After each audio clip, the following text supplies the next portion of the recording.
John Carrol. This guy wrote The Christmas Story, I think. An author? Okay. I know he's he's the statue in front of Healy, but I don't know what he did. That's John Carrol. John Carrol, BC's business school is named after him, and there's a statue over there. John Carrol is the statue from Healy.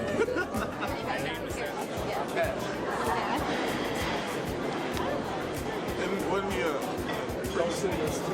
He was a priest. Well, I know the big picture stuff, certainly that everybody knows. That he was the first Catholic bishop in the United States, that he was the founder of Georgetown in 1789. And I also know that he came from a family that was very much involved in kind of the American scene in Maryland for much of the 1700s. So from a very interesting family and an interesting time.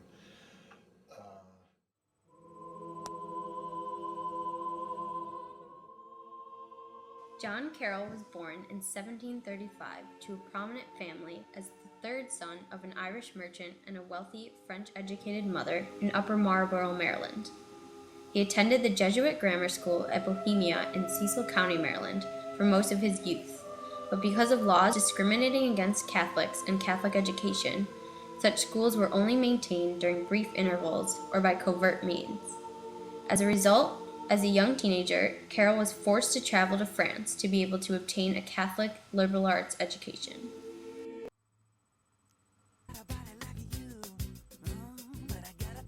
Jesuit. Customer service, please. The customer service, please. Couldn't tell you. Okay. What is a Jesuit? It's an old man that you see walking around campus in a really sweet golf cart. Jesuit is, they're like the nice Catholic priests. The smart one. Weirdo. Jesuit was a follower of the Catholic. Okay, and last question. Yeah, it's a guess. Sweet. White, learn this. Senior Jesuit. Okay, some Latin term. And then last question. How? It's like son of Jesus, but in a different language. Super Jesuit. Last question. Stupid jocks. Okay. No idea. Okay, and then how would you...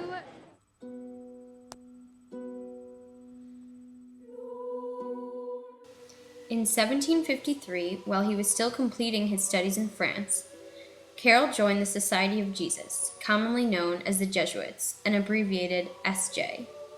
Through his Jesuit membership, he continued to learn and teach within the framework of liberal arts-based Catholic education, and was ordained a Roman Catholic priest in 1769.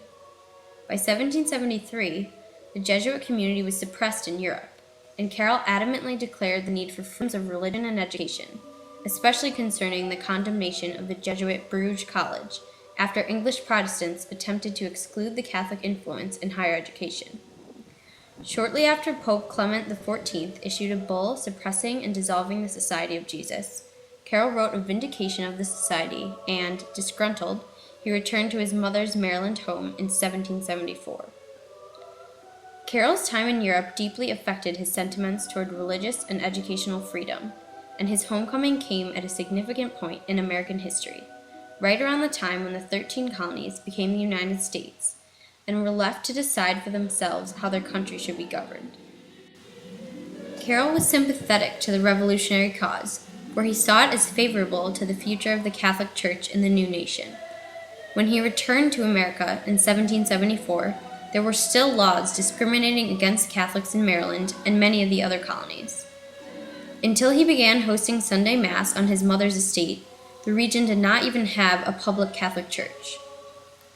He continued his studies privately during the next several years while traveling throughout Virginia and Maryland as a missionary. But Carroll's leadership soon became more public and political, and his experiences in Europe and in the colonies shaped his desires for new religious freedom in the United States, especially for Catholics.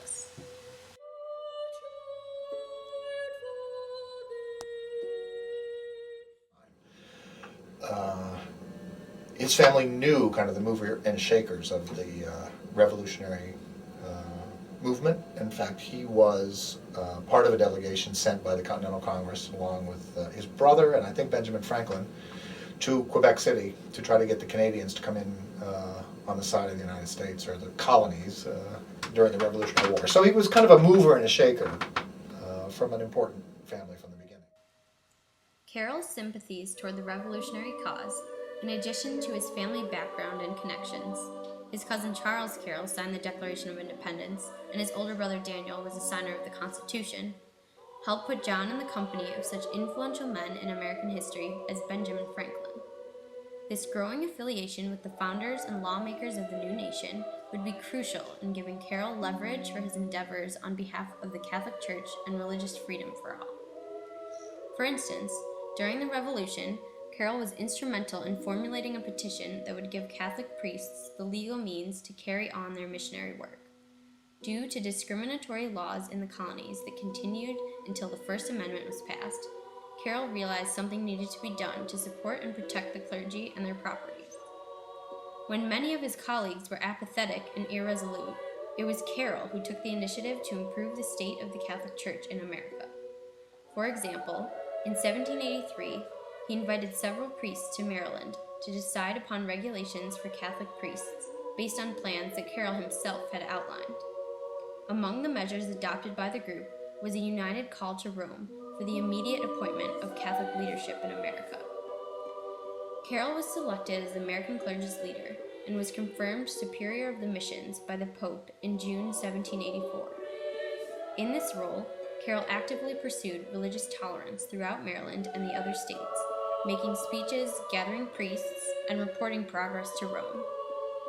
Carroll's allegiance to American principles of freedom of conscience and separation of church and state were readily communicated to his co-religionists in America.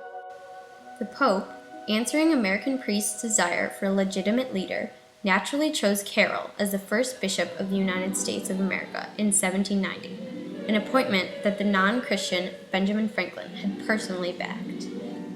While he pursued a more active Catholic presence in the new United States, Carroll's political message more generally expressed optimism and hope for the full tolerance of Catholics in the U.S., and he believed America was to be an example to the rest of the world in this regard. Going along with these beliefs of religious freedom within a society of liberal and democratic ideals, Carroll is widely held to have pushed for the First Amendment to the Constitution.